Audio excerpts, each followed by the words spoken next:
Oh, yeah, validate me Let's as just a do the teacher. rough cut now. You ready? Okay. All right, guys. Hey, thanks for being here today. We're here to discuss recovering marriage and really just to kind of get an idea of why would you encourage someone to take this class? Why would you, what would you hope someone would get out of it if they did take that step to take this class? So I want to start off our time today with the first question is, what made you decide to sign up for recovering marriage? Well, for me, he actually bugged me for a whole year. We actually went to what we thought was a training on how to lead a recovering marriage class, but found ourselves actually at a intensive and was doing it, and it was good. It was very insightful. So I felt a little more comfortable about let's do it. So Randy, what made you want to bug Lisa to make her start or help lead this class so you guys could do this together? Well, like we say, our marriage isn't like super wonderful, but yeah, we need to tune it up here and there. But we have a pretty good marriage, and we just want it to be that much better. You know, if God is calling us to do something and to serve one another, maybe we just need a reminder of that and another way of looking at things. You know, she looks at things one way, I may look at it another, but if we come together in this class and then we can see each other, how we look at things, then I may okay, well, I can do things a little bit differently to love my spouse the way she needs to be loved, and vice versa. Yeah. Before taking the class, what was that one area in your marriage that felt difficult or felt more like, I don't know, you're stuck? What do you guys think?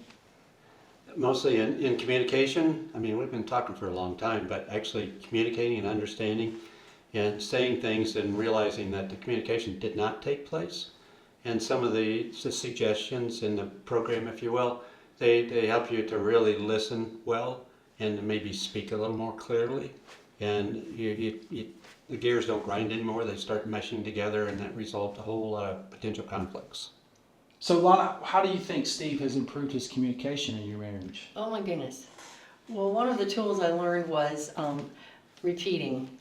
And so when he talks to me, and I say, did I hear that? Blah, blah, blah, blah. And he'll say, no, I didn't. I say, oh, well then what did you mean to say? Or, or I heard you say blah, blah, blah. And it's a little light communication, because we know that we can use that tool to get to the meat of the conversation a lot more easily. So I know many times in premarital counseling, like I use that as, we call it active listening. Mm-hmm. So sometimes you can hear, but you don't listen. Right. And so that's a really great tool. Was there a moment during the class that you felt like, man, this is what really impacted me personally as we went through this study and this time together? Yeah, go ahead. This was a very emotional chapter we covered with regards to gratitude. And whenever the two of us decided to really make an effort to show appreciation and verbalize it, it made my heart smile. Awesome. Mm-hmm. What about you guys? Like for me, there was a point, and I don't remember exactly which chapter it was or lesson it was, but I had an aha moment or an awareness that of how he actually thinks. Like I got insight into how he thinks and processes stuff. And we'll be married 32 years here in a couple months. And you would think I would already know that.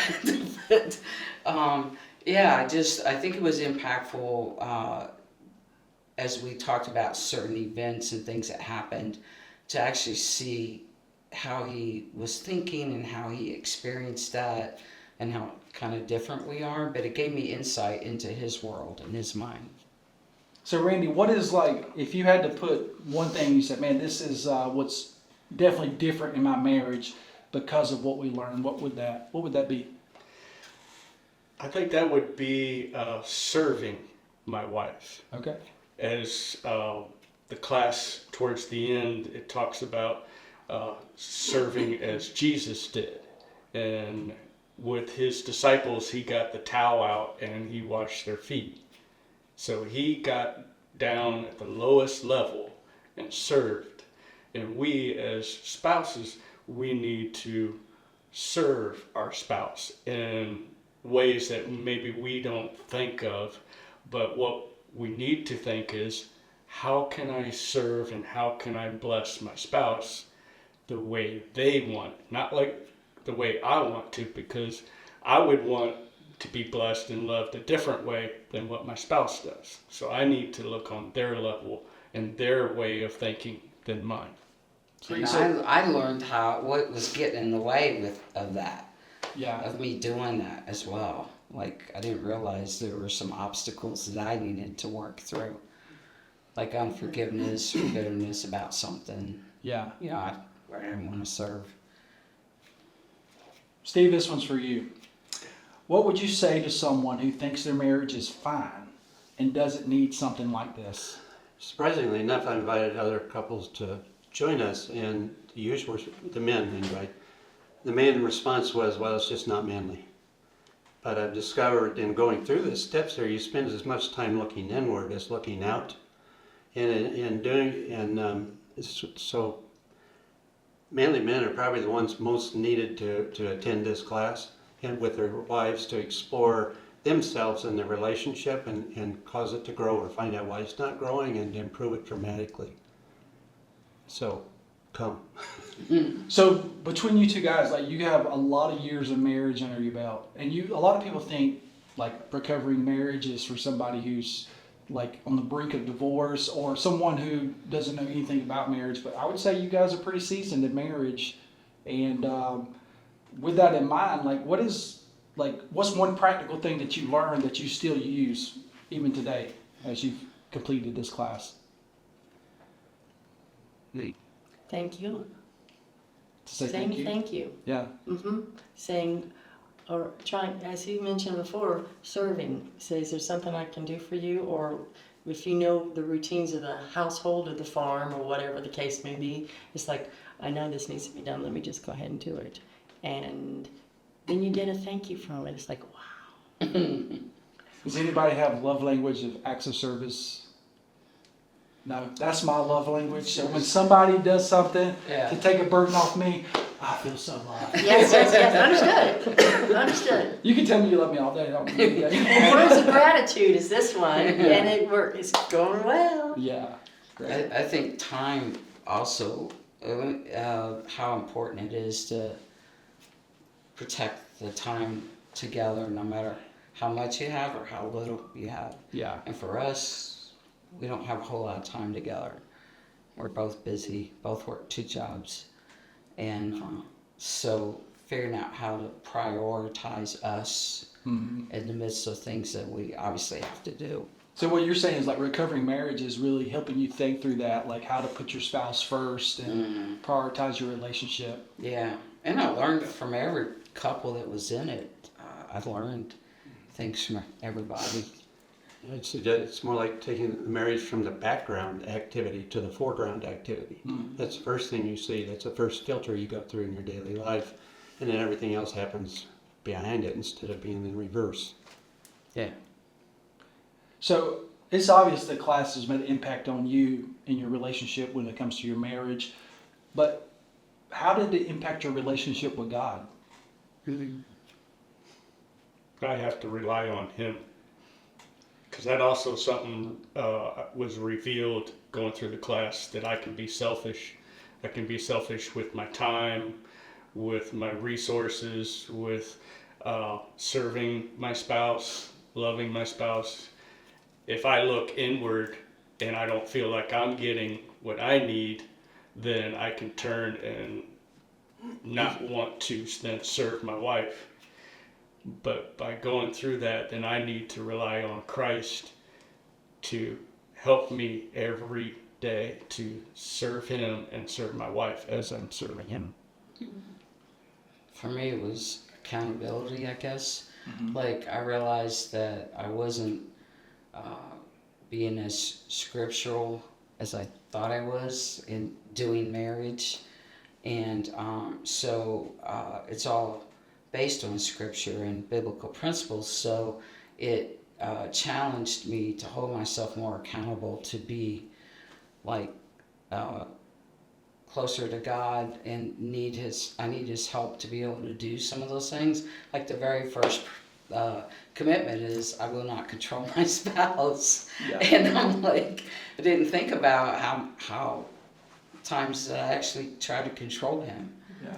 I know times that I'm actively trying to do it, but there are other times that I wasn't. And what does that look like, and how do I change that? So accountability to live out, God's love in the marriage relationship was big for me.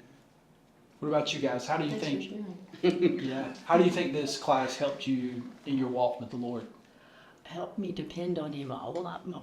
Yeah. Because in activities of daily living and what comes and goes, instead of me reacting, I ask him to help me react, instead of doing it on my own. And so then he calms me down, or he gives me peace, or he lets me do it. Without elaborating too much. Yeah. So if someone was on the fence about taking recovering marriage, what would you tell them to encourage them to take that step forward? Suggestion that they would be glad they did. When you first look at it, it looks scary, but it's not as bad as getting punched in the face. But you step into it and start working with it and follow the booklet's simple. I mean, you could do this in 20, 30 minutes a week if you didn't want to really invest in it, but it will cause you to have dialogue with your wife about whatever the topic is and a lot of introspection. So it's not scary. You just got to walk through it, and it's an amazing walk through the valley. Yeah, I think that's a unique way to describe it, Steve, is it's better to get punched in the face. We can all agree on that. Yeah, of course. Someone else, if someone was on the fence of taking recovering marriage, what would you tell them to encourage them to go for it? Well, if they think it's scary, the good thing is we're not doing it alone. Yeah. There's other couples in there, and we're all working on the same steps at the same time.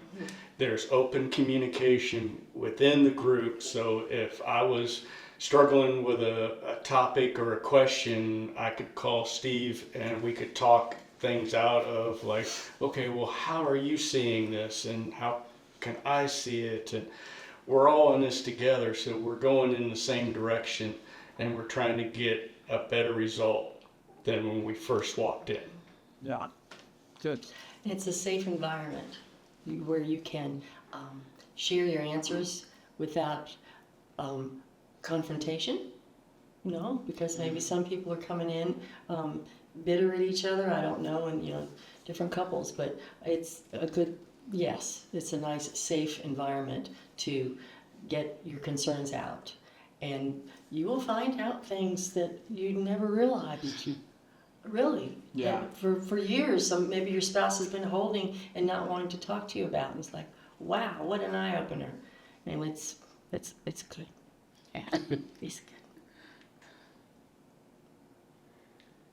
So, pick one word that would describe your marriage before the class started.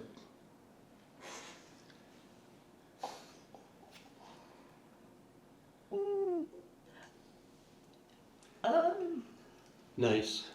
Nice. Okay. It was nice. Okay. Let's say this is a safe place. What you say here will stay here until it goes on the video. What did you say? I said, Okay. okay. Okay. Okay. Hectic. I felt like my marriage was hectic. Yeah. Antagonistic. Antagonistic. Okay. Strong words. Okay. Yeah. So now that you've taken recovering marriage, what's a word that you use to describe your marriage now?